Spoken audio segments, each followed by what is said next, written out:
Growth में आपसे जब सर ने कल मुझे कहा कि आपको अगर आपको कोई विचार आता है, आपको रखना चाहे तो रख सकते हैं, तो आप पहले मेरे मन में जिज्ञासा जगी कि आपको इतिहास से अवगत कराया जाए।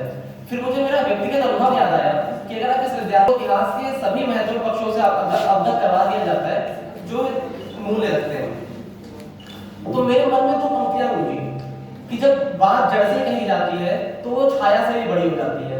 तो मैंने बिल्कुल बुनियाद से जाके शुरू करने का प्रयास किया कि जिसके यथार्थ के लिए हमें एकत्र हुए राष्ट्र प्रेम, उस पर बात की जाए। तो इसको मेरी वार्ता को संबोधन ना समझा जाए, मैं केवल एक सामान्य संवाद करना चाहता हूँ आपसे। कुछ एक प्रश्नों के माध्यम से आपकी चेतना पर चोट करूंगा जिससे आपकी वैचारिकता बढ़े। बहुत छोटे से नन्हे से अधर से प्रश्न है मेरे। पहला प्रश्न, आपका राष्ट्र प्रेम कितना सीमित और संकुचित है? आपका राष्ट्र प्रेम कब कब जागृत होता है? क्या विचार दें बता सकते हैं?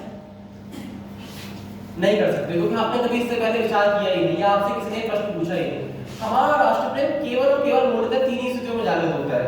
प्रथम 15 अगस्त स्वतंत्रता दिवस, द्वितीय गणतंत्रता दिवस 26 जनवरी अर्थात वर्तमान का दिन, और तीसरा तब जब राष्ट्र की अखंडता पर आ रहा हो, जब कोई राष्ट्र में ऐसी संवैधानिक गतिविधि हो जाए जो मां भारती के सम्मान के अनुरूप ना हो, उनके अनुरूप ना हो।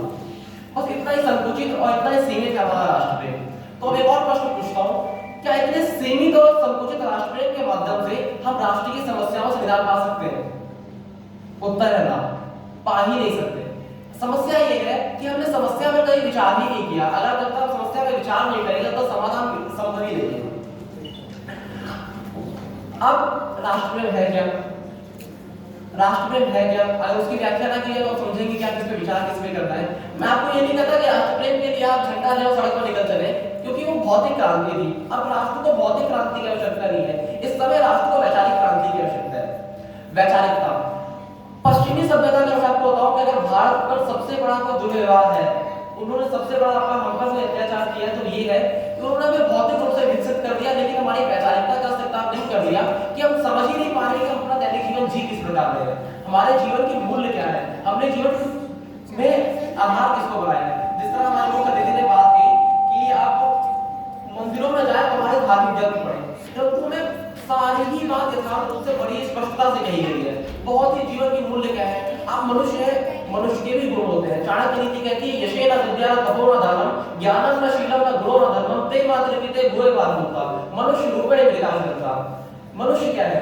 न विद्या, न तप, न ज्ञान, न ध्यान, न शीलम। अगर इन सभी गुणों का